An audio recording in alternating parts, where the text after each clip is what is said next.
Do not adjust your digital device. What you are about to see and hear may shock and appall you. Join our hosts as they encounter countless thrills, spills, chills, and hilarity as they explore the very weirdest in pop culture.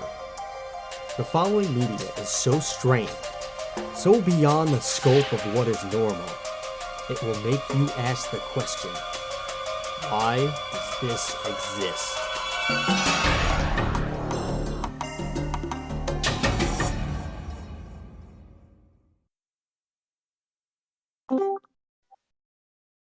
Hello everyone and welcome to another episode of Why Does This Exist? I'm Chris. And I'm Rob.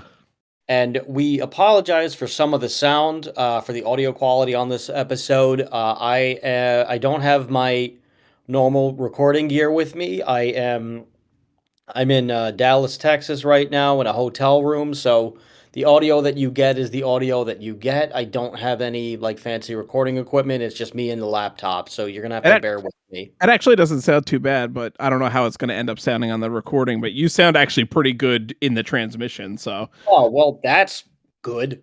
So hopefully we won't. Hopefully it'll be okay. yeah.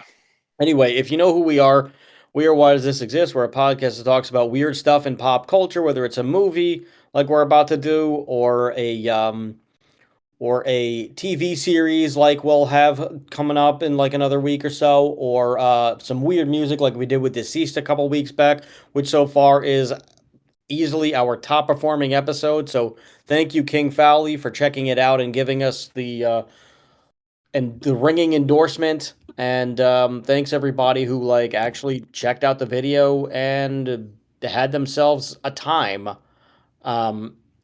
If you know what we do, that's great. All of our like things that you can support us and ways to give us money and all that stuff, that's in the descriptions below. I'm not gonna waste my time telling you anything that you don't already know. If you like it, you like it. If you don't, I don't care. So that's the news. Here's the weather. You are now about to witness this true strength of street knowledge from a ragtag group of rogues. So let's get on with the goddamn show. Blacula is Blacula. the excellent movie that we are talking about. Surprisingly. Just to send you off with a very happy Halloween. We are talking about the wonderful works of William Marshall, who, after watching this and also directed by the timeless efforts of William Crane for the first film and the sequel, Scream Blacula Scream, directed by Bob Kellyan. Mm-hmm. Just what an amazing movie, and also like full of franchise, really. But it could not be done without the talents of John Marshall creating this wonderful character and Yes. just oh god.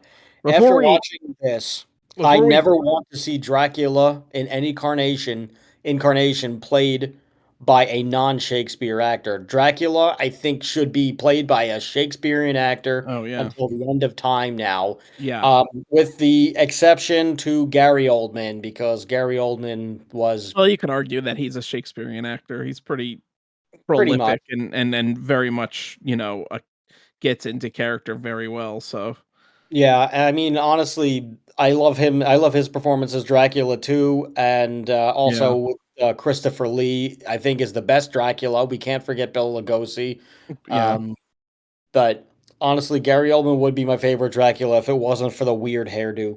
Um, and also, lest we forget the late great Leslie Nielsen for his Dracula portrayal. Dead and loving it. Yeah, I love that movie. Maybe we could do that another time. I think, But yeah. but I my think we talked favorite, about that before. yeah, I mean William Marshall would be my favorite Dracula if he was not Blacula. Yeah. But oh, love this movie. Love the time period, the 1970s Blaxploitation era. Yeah, and I think we got to talk about What a what time. Yes. Blaxploitation is a little bit before we dive into the movie, because Yes. people might not know. So Yes, I was going to tell you to just start the folks off on that. So good going. So Blaxploitation was a genre of film that started in the 70s, and obviously it's a portmanteau of exploitation and black, and it's essentially exploitation films were kind of like the B movies of the 70s that, they oftentimes were like very violent. They were often very sexually explicit. They exploited trends and genres. Oftentimes they were horror movies or related to horror movies. Yep. They're And also quite violent. Some yes, of them, because yes, oftentimes. they got away with just about, they really pushed the envelope and they got away with like everything because it was just like it was like the audience is so niche, like just Mhm. go carte blanche. Yes. So Uh, there's a lot of good creative freedoms going on with the directors. Yeah. And so Blaxploitation specifically was exploitation films that were made by and for African Americans, Hmm. and often have a lot of themes regarding the civil rights movement, which was going on at the time, the Black Power movement, various things like that. So, diving into Blacula, Blacula is arguably the first Blaxploitation horror film. It actually might be the first. Really? Um, yeah, and what better way to start than the story of Dracula, which Sure. and again, going into this, I didn't know what to expect because I know exploitation films are often considered B movies. They're not often like the best quality. They might not have the best acting or special effects. But I will say I was very pleasantly surprised with Blacula because it is a very good vampire movie. Yes, Like, it actually became my favorite vampire movie yeah, after it's watching the first one, and I think Blackula Scream is even better in some ways. yes. Well, I didn't get a chance to watch it. You did, so you could maybe talk a little bit about that after we talk about the first one.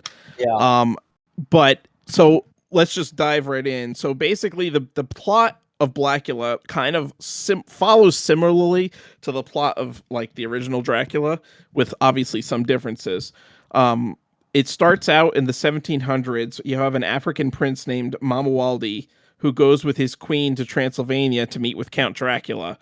Uh, Count Dracula is obviously seen as this aristocratic count, and Mama Waldy wants to see if he'll assist in ending the transatlantic slave trade. So he shows up at the castle, and Dracula, of course, kind of like seems like he's a little bit like interested at first, but then all of a sudden obviously turns around because he's Dracula and insults Mamuwaldi, makes a pass at his wife, and has a scuffle, and then Mamuwaldi ends up getting bitten by Dracula and turned into a vampire. And Yes. Dracula seals him into a coffin and curses him with the name Blacula. Which Yeah. he doesn't accept in this one. I think you said he does start using the name in the second He one. he accepts it in the very last scene of Yeah. Scream Blackula Scream, which is probably my favorite part actually in that movie is like the end time because the connection is it's just it comes full circle in the worst way. Hmm. And actually, this idea was William Marshall, specifically the introduction to help develop the character more. Yeah. Where in the begin, or like there was a lot of like hamstringing from like the producers at first, where like they because like although a lot of the cast and although the cast was largely black and the director William Crane was black. The problem is, well, and William Crane was like very young when he made this movie. I think he was like Hmm. 26 or something. But the producers were white. The writers, I think the writers were the writers The were Whiters. yeah, writers. I think the writers were doing this. Like pretty much the crew was like all white, and like the Hmm. producers were white and everything, and they didn't get it, and there were like a lot, and like their basic story was just like he just woke up and he was just like already a vampire, and he was like he was like I think the original name was just like it was it was I think it was like Anthony Brown or Tom Brown. I forgot exactly, but Mm, there's a specific original name that they had for him. It was to like, to like the white staff, it was just like a generic name, hmm. but there's like a very bad association with that name in like in black culture, because it's actually like there's like a whole like racial element to it where this is not okay, and like there's like a very like bad racial history associated with that name, and like, Uh-huh.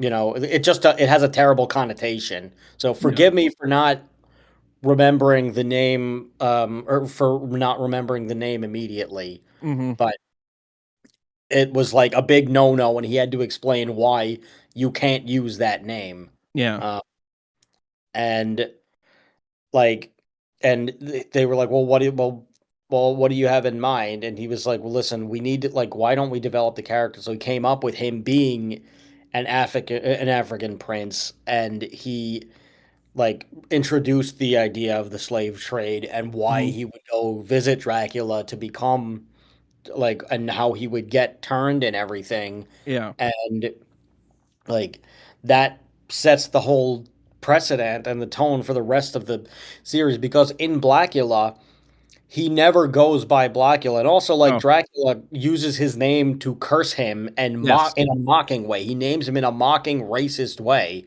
Yeah.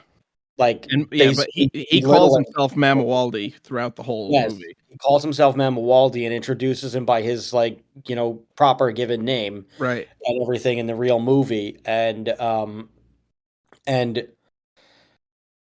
like, not to like spoil everything, but this movie is like 50 something years old. You ought to frigate, like, if you haven't watched it, then like, you ought to do yourself a service. Yeah.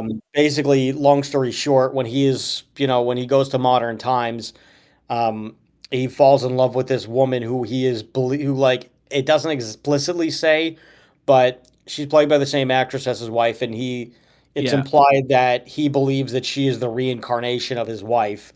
Yes. So he has to, so like, they should be reunited and then like live for eternity. I would Um, like also like to point out that her name is Tina, the woman in 1972 that he falls in love with. I mhm. I really think that she is a like a an homage or a reference to Mina Harker from, of course, the original vampire or Dracula story. I Um would agree.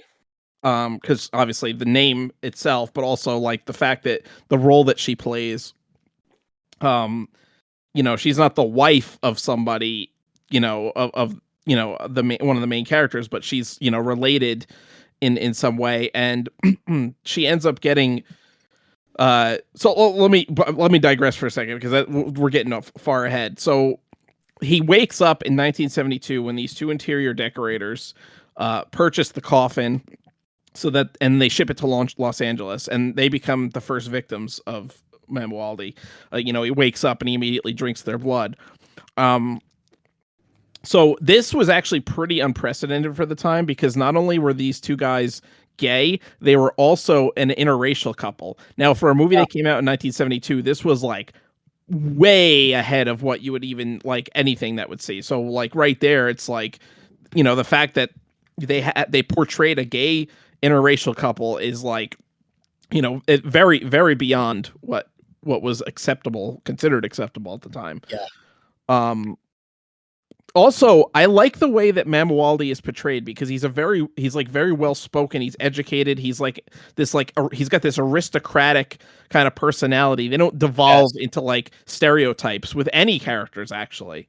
You No, know? not at all. Like they were written well and like with Yes. like decency. I think the Yes. worst written character is like their friend, is like the friend that like meets up at the club with them, that likes Blacula's cape and wants to buy it off him. But like Yeah.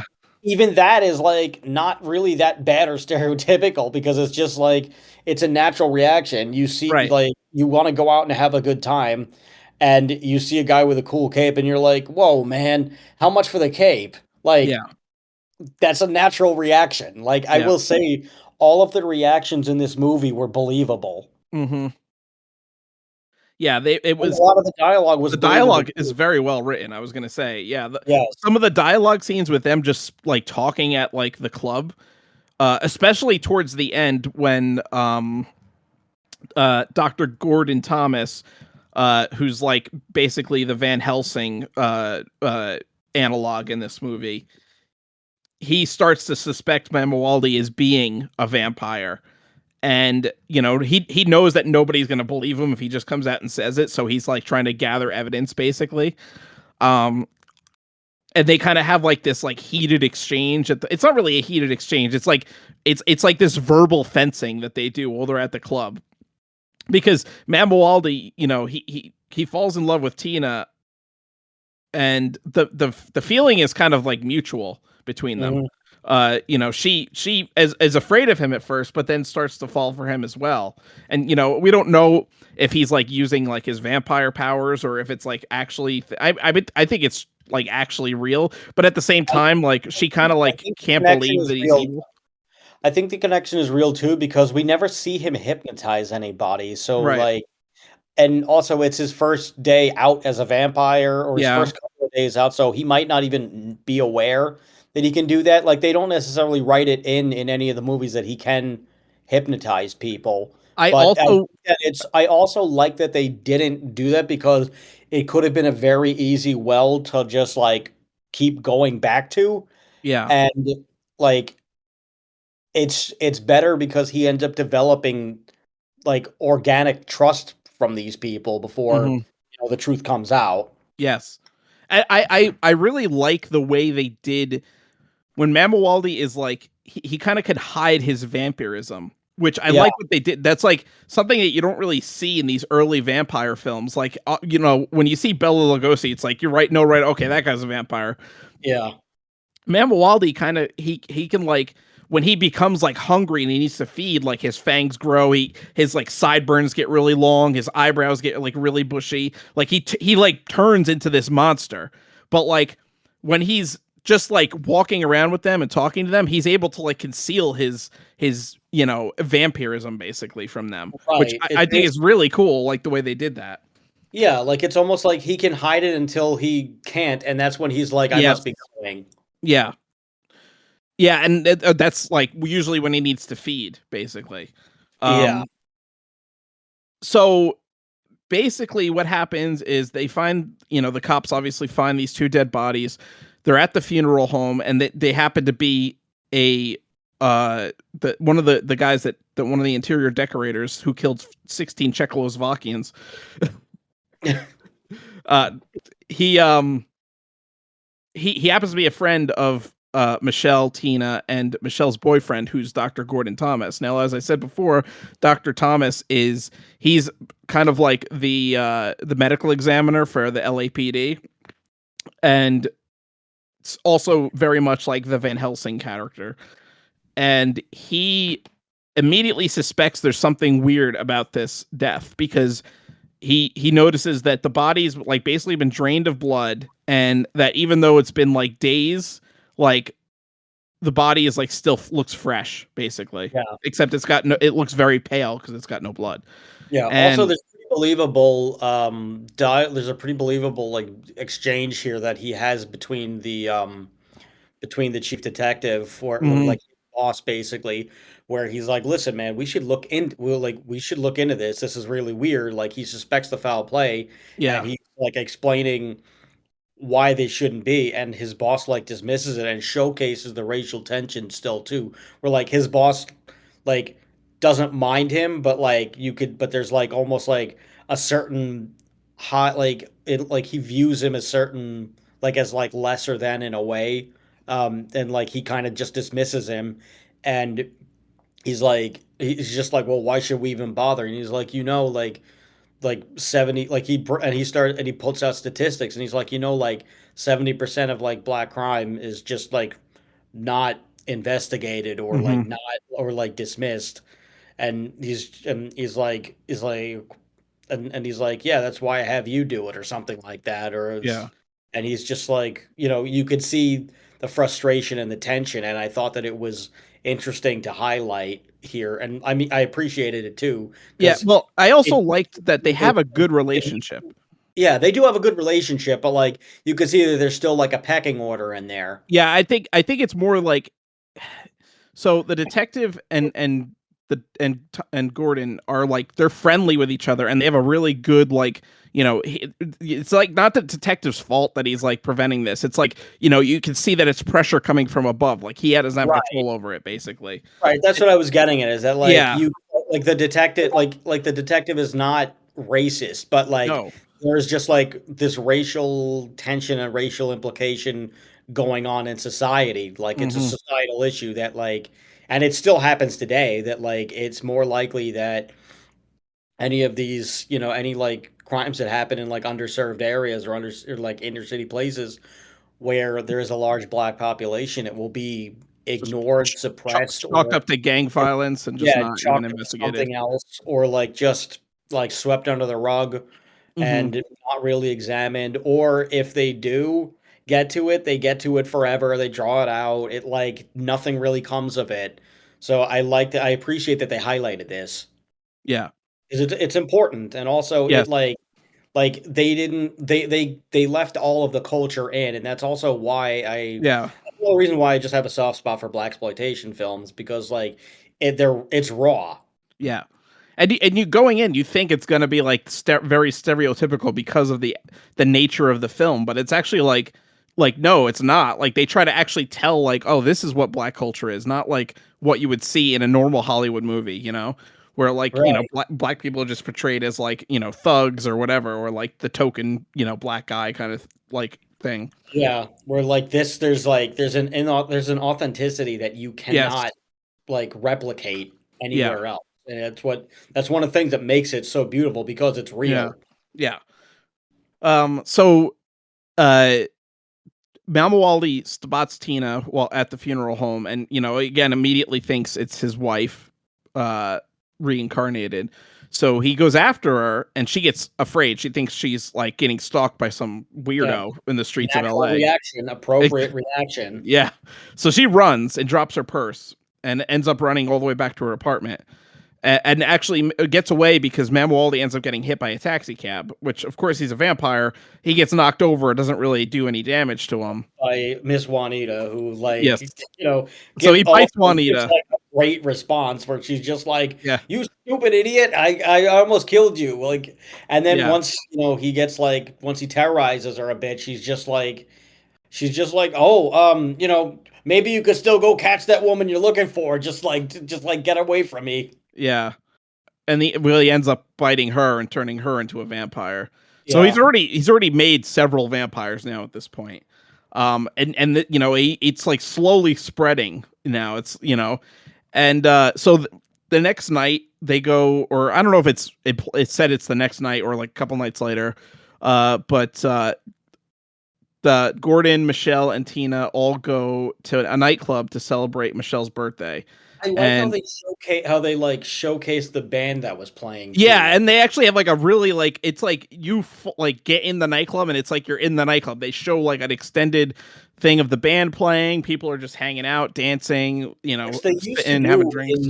Which they used to do in movies for many, many years, Yeah, up until I'm not sure. I wanna say that, like, it probably ended around the late '70s, early '80s, like, or even mid '80s. You stopped really seeing that a whole lot of, like, I mean, old. Goodfellas when they showed the Copacabana scenes, they had like music and stuff like that. I mean, they wouldn't have like a whole like extended music thing, but they did No, have that's what I mean. I don't mean, like, not showcasing, like, artists in there. yeah, Like, they're not giving you, like, a few minutes of their time or anything like that. It's not showing you, like, a full that's true. musical number or anything. But, Yeah, like, they used to do it very consistently, and that's a lot of the time, especially if you look at, like, older movies, like '50s movies, where these are some of the few times where you would even see black yeah, artists in movies at all, in, like, in entertainment at all. yeah. Like, you can find if you go on YouTube, you could search for, like you can find these classical dancers who were just, Hmm. like, nightclub dancers that these movies would, like, showcase every one, like once in a while, and it's the only footage that exists of these particular dancers, and they are incredible. Hmm. Like they're doing things that like people thought Michael Jackson pioneered, or like Hmm. people credited like James Brown with, where these guys were doing it decades earlier and so much better, and it was so like you look at it and you're like, no, these are the tapes that like they were studying. Yeah. Like they had to Yeah. just study this and practice this. Like just unbelievable stuff. Yeah. But anyway, you know, So like, do yourself a favor and look that stuff up. Like just look up like classic movie dances or something like that, and you'll find it. yeah. Anyway, they have this, the scene with the band playing, and Mama Waldy shows up and has her purse, and he kind of apologizes. He's like, "Oh, I didn't mean to scare you, can I join you?" And he ends up asking her. So meanwhile, uh, Gordon gets up because he gets a call, and it turns out it's from the funeral director, who says that the body is gone missing. And while this is happening, Mama Waldy wants to see Tina again. But like this, I guess I don't know if she's a waitress or just a worker at the nightclub, shows up and takes a picture of them. I think it's a waitress who just works at the nightclub. Yeah, and she takes a picture of Mama Waldy, and he's like very like upset about it. Like, every time the thing flashes, he like hides his face. He's like, no, like. So then he suddenly leaves, and kind of leaves them like, Tina like a little dumbstruck. She's like, oh, why she's leaving? All like, he just rushes out. Um, so Blackula ends up following Nancy to her house where her dark room is, kills her, and takes the photo. Because the photo actually shows that he Great doesn't jump show up scare, in by the photo. way. Great jump Yes. scare. Yeah. Yes. Uh, and yeah, I there's a love nice like psychological build up there, obviously, because I she's love the going into. Blacula floating like kills. I Yeah. love that effect. And but the reason he kills her is because the photo shows that he's not in the photo. It's like same thing with like a vampire not having a reflection. Because they're undead or whatever. Right. And also it's further evidence. Yes. So yeah, so he kills her so that way it doesn't get out that he's not really, alive. The next night he goes to her apartment, and he kind of tells his whole story of what happened, and actually admits to Tina that he is a vampire. And Tina doesn't she's not afraid of him, and like actually becomes infatuated with him as well, and they spend the night together.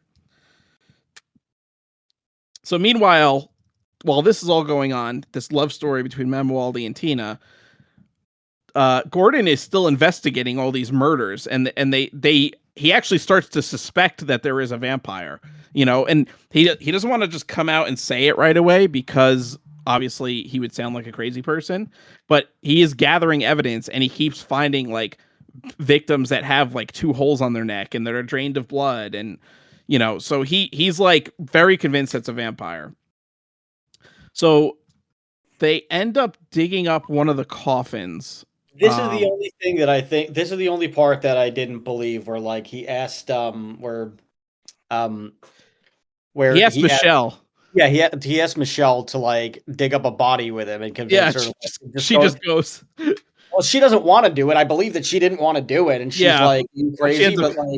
But like as I'm watching that, I'm just like, why would you even ask her? Like, Yeah, I felt I felt like that part is just a little out of place, and I feel like if he should have asked anybody, it should have just been like something else for that guy who wants to buy Blacula's cape, like something for him to do. And I yeah. think it would have made more sense just ask another guy, because like you can't like you either ask your detective or you ask that Well, guy, obviously and he can't do that because it's fucking. He's doing it illegally right now. This is like that's an what I mean. unauthorized investigation, essentially. No, that's what I mean. He can't ask his boss, but like Right. he could ask the other guy at the club, and the guy would probably just be like, "Yeah, man, no problem. I'll help you out or whatever."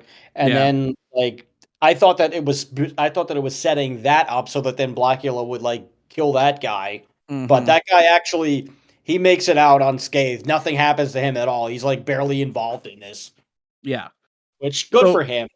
they But dig up they dig up the body, open up the coffin, and they realize that he's still alive. He is a vampire. Luckily, because Gordon suspected this from the start, he brought a stake with him and stakes him. mhm, So now they know. He's convinced now. Now he's just got to try to prove it to everybody else. Um, and at this point, Michelle knows, and that they know that the other body is probably still out there as a vampire now, and they have to try to find him and kill him, and also figure out why all of a sudden vampires are appearing. sure. Um, so he can't obviously tell the detective what's going on. He has to try to show him. So they go and they find the corpse of Juanita, Yep. who Friend was was the taxi cab driver. And so they roll the body out of the freezer and let it thaw. But I guess Sam, who's the attendant at the morgue, forgets to lock the door. And so she comes out and attacks and kills him. Now Gordon and the detective arrive and they find the blood all over the place and like all the craziness, and obviously the there's woman a who played sign of a Juanita shovel. is still alive. What's She's that? the woman who played Juanita is still alive, actually. Oh yeah, I think a couple of the people are. I think the woman who played Michelle is too. Yeah, Kitty Lesta. She is still with us, 90 years old. God bless her. Um. So anyway, they're going through. They eventually are obviously attacked, and so he thinks ahead, and again, being the Van Helsing character, has a cross with him that stuns the vampires long enough for them to open the window so that they can have the sunlight come in and kill. Yep. So they go back to the club, and I think at this point, um, Gordon is convinced that, or not convinced, but he is very suspicious of Mamuwaldi. Because all of a sudden this guy appears out of nowhere. He's like this aristocratic guy who dresses weird, wears a cape, and also he appears at the same time that these vampires start appearing. And so he's very suspicious, and he starts to talk to Mamuwaldi about vampires and asks him. And Mamuwaldi also again, it's like this verbal fencing between them. Like he's kind of trying to figure out what Gordon knows, but at the same time, kind of taunt him a little bit, I think, and throw out these little yeah, I am a vampire. What are you going to do about it? Try to prove it, asshole, kind of thing. So they're talking about the occult and voodoo and stuff, and Mamuwaldi's saying how he oh yeah, I believe in it. I think it's yeah, it's kind of this back and forth, and it's very psychological the way they do it, between Gordon and Mamuwaldi. Yeah. So at this point, they realize that Nancy, who's the waitress that took the pictures, never gave the pictures back to her. So Gordon goes to her apartment and he finds the photo of Tina and Mamuwaldi standing together, and that Mamuwaldi is invisible. And so then he knows immediately. Okay, now this 100% confirms my suspicion that I always wondered Mamuwaldi why. is the vampire. I always wondered why the clothes are still invisible, though. That's the only part of vampires being invisible. It doesn't really make That's sense. true. I never understood why the clothes end up getting invisible. Yeah. But anyway, it doesn't matter. I wonder if it's just an entity. Maybe they can't change their clothes. Maybe it's whatever the clothes they were wearing when they died, and so it becomes a part of them, Oh, that's true. I mean, now that I think of it, like I never part of the have. curse or something. You know? I don't think I've ever really seen a vampire movie where the vampire just changes clothes. Right. They must smell. Except for Blade or something. But again, that's a modern retelling where the vampires are more not as magical. Yeah, More. and also just comic book rules apply to that. Yeah. Which, whatever. Anyway, Anyway, so at this point, he is oh shit. He knows that Tina and him are together. Oh, I gotta get back there and save her because he's a vampire. So he rushes in. He sees them embracing. They have a little bit of fight, but of course, Manwaldy wins because he's a vampire, has like, superhuman strength, so it just knocks him out and runs, and also kills a police officer at the same time. Because again, they try to shoot at him. He's a vampire. He's immortal technically, besides from like certain things like stakes or sunlight. Um, so he escapes, and at this point, they're like, "Oh crap, we have to like get the cops together and track him down and find out where his coffin is so we can kill him because otherwise he's just going to create more vampires." Right. So they end up going back to they figure out, or Gordon figures out, "Hey, why don't we go back to where the two guys that were importing the coffin died? Because that might be where the coffin is." Like, I don't know how they just didn't figure that out from the start, but let's go and see what's going on there. So they go and they find like a whole bunch of vampires there. And because obviously, Mamawaldi's been feeding, the other vampires have been feeding, so they're creating more vampires. It's like, an exponential growth of the population at this point. So they end up fighting them and destroying them. I think by throwing like Molotov cocktails at them, like the fire kills them basically. Yeah. Which is interesting. It's a kind of a cool thing. I mean, I guess that makes sense for vampire lore. Yeah, it would Um, make sense. Fire, yeah.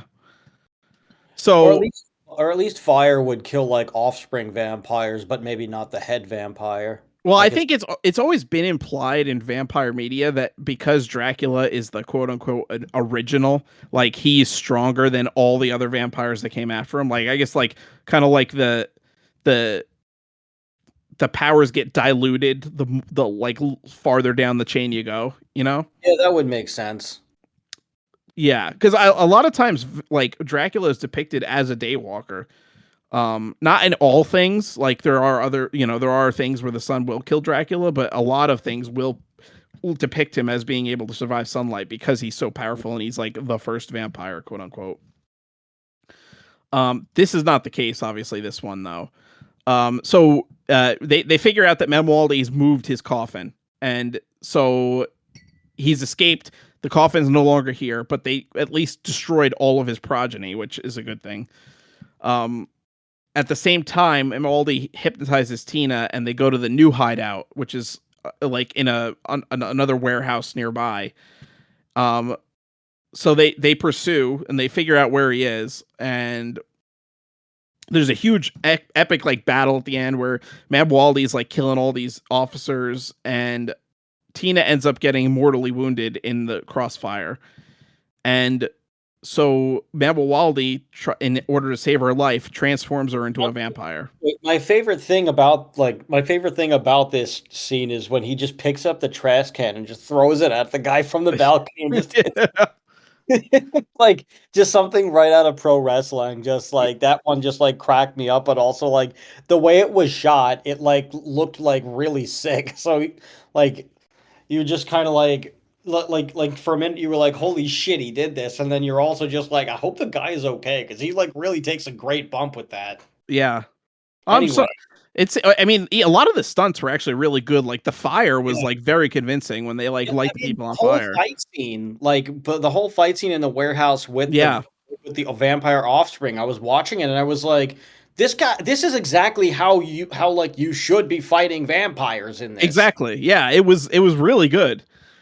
And again, reinforce my point that this is a really good vampire movie. Yeah. Like, And even the way, like, I know it's not an action movie, but like the way that it was shot, it like looked great. it's got plenty of action sequences though, so it's like it's like the perfect balance of action, horror, and then like the psychological, like with the dialogue and stuff like that. Yeah, It, which it's I it, will say, just like action is also like kind of like a part with it, like it's kind of like a focal point of like a lot of blaxploitation film too. Like yes, they will throw like a lot of them will like throw in plenty of action, like sex appeal and things like that. So like you get a bunch of really like interesting stuff where it's like almost where like some movies it's not quite James Bond, it's not quite Bruce Lee, yeah, and it's not quite a Hollywood blockbuster, but it's kind of all three of those things. So yeah. like it has like its own really like most like blaxploitation films just they have their really own unique flavor that is just really cool to It see. it definitely feels more like visceral and raw and Yes. not over the top. You know, it feels realistic, the action. Yeah. Yeah. Um, so anyway, this huge fight scene concludes. Tom, Gordon goes to the coffin and he thinks he's finally going to stake Mama Waldy. He opens it up, and lo and behold, it's Tina. So unfortunately, he has to kill her because she's a vampire. Right. And you know, I obviously, didn't it's really like, understand what Mama Waldy's plan was, like to make her to like make her immortal without turning her into a vampire. I'm not really sure how he expected yeah. to deal with her unless he Or planned to just was live it? with her Yeah, maybe you're until just gonna live with her, like, you know. I mean, we've seen other vampire media where Dracula takes a bride that's immortal because, like, yeah, I mean, the perfect example is Castlevania. You know, those of anybody who's played the games or watched the show knows that, you know, Dracula takes a bride in Lisa who's immortal. They have a child, and then Lisa ends up getting burned at the stake for being a witch, which causes Dracula to be hate the humans and attack the world because it like drives him crazy that his wife got murdered. right. So So, you know, I guess it's a similar idea, yeah. but anyway, so Um go so on. so Tina gets killed, and at this point Mamuwaldi sees that, you know, his queen, his, you know, the one that he wanted to make it to his wife again, is now dead again. And at this point he feels that he has no purpose in life and Yes.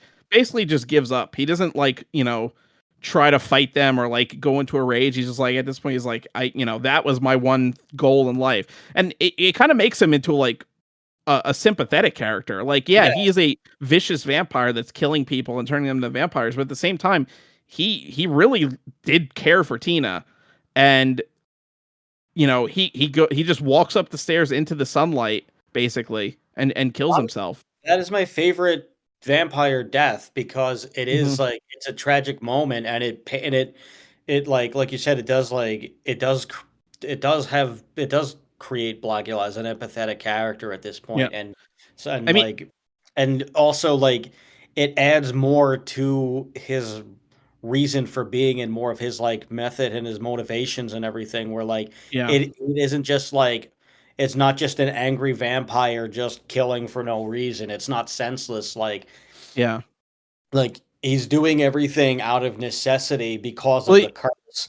And this is like, and because it's almost like he feels responsible for everything that happened to his actual wife from all those centuries ago when he was first yeah, turned into a vampire because she didn't have to accompany him on that trip, but right, she came with him to like I assume as like as support, and she was like she was like an unfortunate victim in this whole thing, and God knows what happened to her when like after he was turned and just like locked in the coffin forever, but the like it's almost like he's fighting this curse while he is trying to rectify the mistakes that he made and like almost clear his conscience in a way so that he can have some kind of like a fulfillment or some kind of normalcy so that he can at least say I saved her in the end. So he is hmm, able, so like that's his purpose. And when he again cannot save her, he really just he gives up because there's no point to like there's no point to him living. And also he wants like now it's just a curse between the loneliness and everything and the hunger and everything else that goes with it. Like he doesn't want to keep like he easily could be vengeful and just go on like a rampage like you sometimes see or like a la Castlevania, basically. But instead, he doesn't want this curse or this burden, or he doesn't want to cause any more harm than he already has.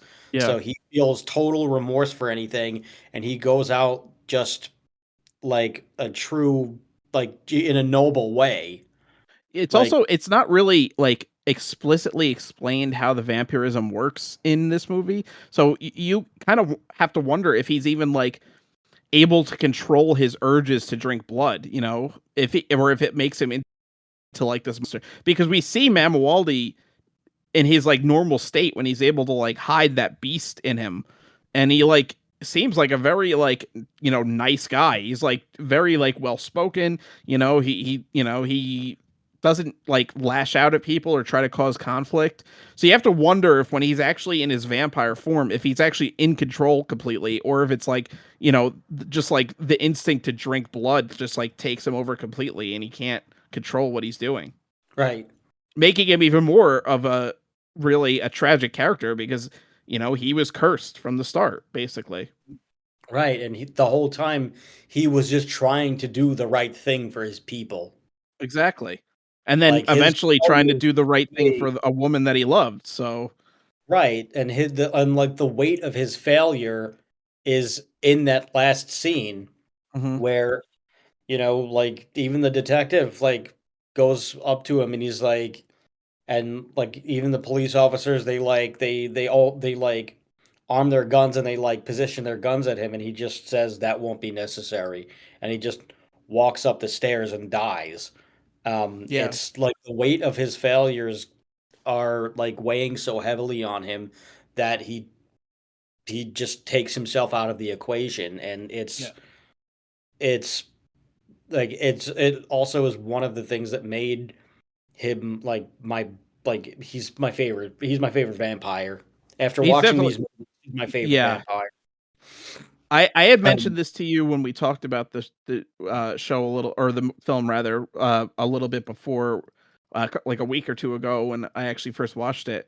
It actually reminds me a lot, and I'm wondering if like the character of Blade took inspiration from Blacula, because it does remind me a lot of like Blade, not necessarily exactly just being because it's a black vampire, but like Blade was another uh comic originally that really kind of like gave a different perspective on black culture to people who wouldn't really know, at the um, time. it's possible. Actually, we could look that up. I'm sure we could find that. But yeah, Blackula was 1972. Yeah, and I forget And the first Tomb of the Vampire.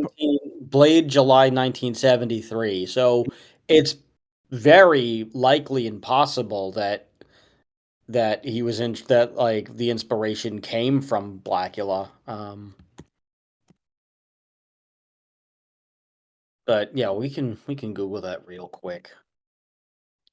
Yeah, I mean, Blade's first appearance was in Tomb of the Dracula number 10. Um Right. Well, the AI Blackula. overview says yes, but I don't believe the AI overview because it's AI. Yeah, I'm trying to look on the Wikipedia for Blade real quick. I am too. Well, I checked that. I didn't see anything in there, but I'm not seeing. Well, Blackula is not mentioned at all in the Blade article, so I don't know for sure if that's actually what it was. I mean, I'm sure there might have been some inspiration there. Again, it was like right around the same time. Blackula came out 72. Blade was originally appeared in Tomb of Dracula number 10 in July of 73. So there definitely could be some kind of uh some kind of connection there. I think Um it's likely. There's this article in Saturday Evening Post by this fellow Troy Brownfield that is that mentions that it certainly inspired it. Yeah, the broader effect of Dracula is that it helped trigger a wave of black-scented horror films. These include Ganja and Hess, which is another classic. I have to see that. Abbey and Sugar Hill. Sugar Hill like is pretty damn cool. In the short term, while offering inspiration to later offerings like Candyman, great movie, Tales from the Hood and Bones, also pretty cool. The character Blacula and the era of Blaxploitation action heroes certainly influenced the creation of Blade at Marvel Comics. Um, Writer Marv Wolfman and artist Gene Colan introduced the vampire hunter in the Tomb of Dracula, number 10 in 73. Eventual big screen took the adaptation in 1998, proved the viability of Marvel characters at the movies. Well, this doesn't really say anything. It Hmm. just it's like it assumes, which is not good journalism. You No. shouldn't make it I assume that this did inspire something. I think it's Well, likely, you know what but happens when we assume? It makes an ass out of you and me. yes, so I can't say for sure. I can't say that it definitely did, but I would like to think that it was. I would like to believe that it did inspire Blade because how could it not? But also, I haven't. I'm not finding any like concrete proof, so I can't directly. I can't state it as fact. Yeah. But I think I would like to say that it's very likely that it did inspire Blade. Yeah. But if anyone can find the proof that I cannot, then please, send it over to me. Yeah. Any interview with like the Blade creators saying as such, please do that. But like I said, I think it's very likely that it played a part in inspiring the character, but I can't say for certain. Hmm.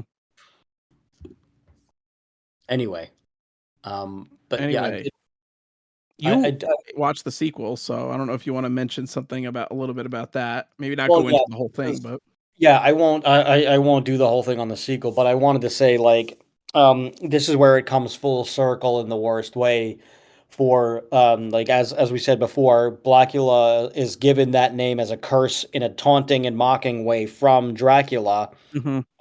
pretty much to belittle him.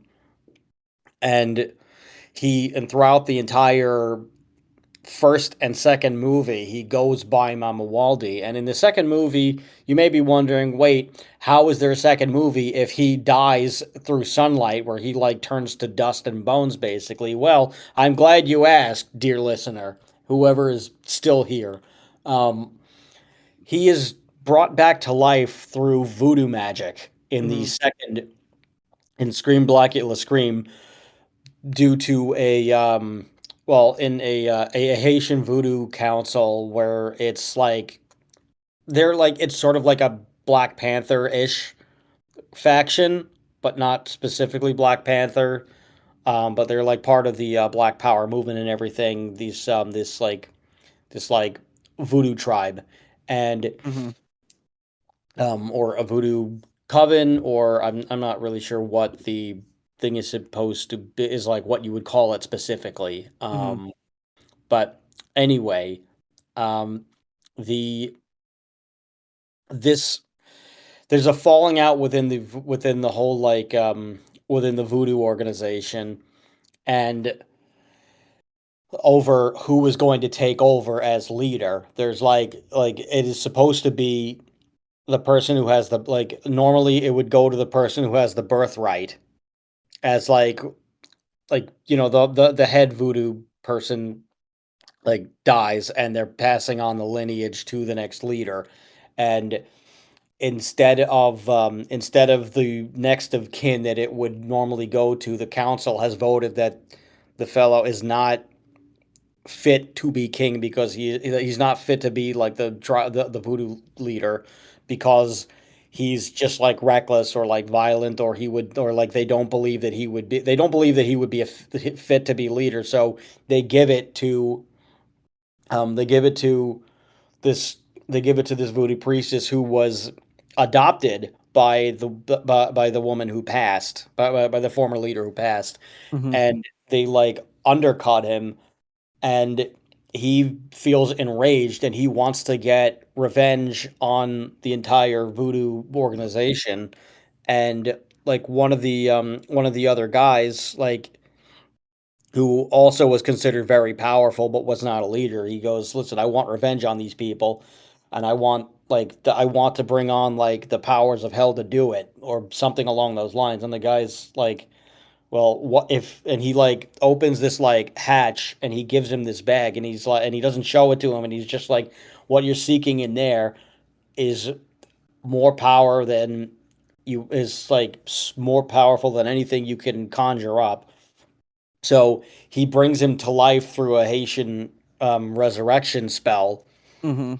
and like does without the knowledge that with the no context as to what exactly this is.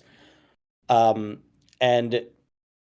Blacula is of course pissed off that he's alive again, and at this point he's just like, I don't care, and he just starts turning everything in the vampires until he meets Lisa, I believe is her name.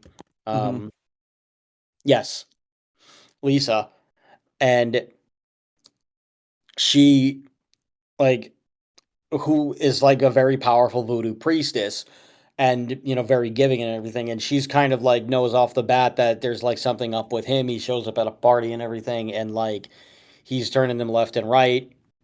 Um, he's turning like vampires left and right, and like just like he doesn't care. He gets reckless and doesn't care because he's just angry. Mm-hmm. And he is also like helping the guy in his revenge to a degree, but he's like just kind of has like he like tells him like, you better not cross me. So he's like doing his thing, and then the other guy gets too big for his britches, and then he gets turned into a vampire. But anyway, my point is, at the end of the movie, he is going through he's going through the name. He's like still keeping the name Mama Waldy throughout the entire Scream Blackula Scream, and then until the very end where like he convinces Lisa to, he just like his whole mission is he needs her voodoo powers to create like to reverse the resurrection and physically kill him and his spirit so that he can no longer be reincarnated, so he can just die a death and Mm-hmm. be like just permanently dead. Yeah. And he and she's near completing the ritual, but unfortunately the Voodoo Mansion is getting raided by the police and like by like the police force, and like just very bad timing, of course, and the ritual is unable to be completed, so he's fighting with her boyfriend, who Justin Carter, who is an ex-police officer, and he also is like he knows what's up with Blackula because he has like an occult interest, which also the knowing, being in a relationship with a voodoo priest, this that'll happen to you. Anyway, um, you got an idea of what you're getting into. Mm-hmm. So he so he causes the ritual to become incomplete like as Blackula is like more immortal in a way. Like he's much less of a vampire, but at this point he's famished. He's just like very weak, and he's fighting, and he's like beating up like poor Justin, Mm-hmm. and he's like, Lisa, I need you to help me. Can you please help me? And her seeing what kind of a monster he is because he's killing everything at this point because he's enraged, and she refuses to help him and restart the ritual. So she just turns on him and she says no. And the other guy like Justin turns him around and he says, and he's like, Mama Waldy, this isn't gonna. He's like, Mama Waldy, we got you, or something like that.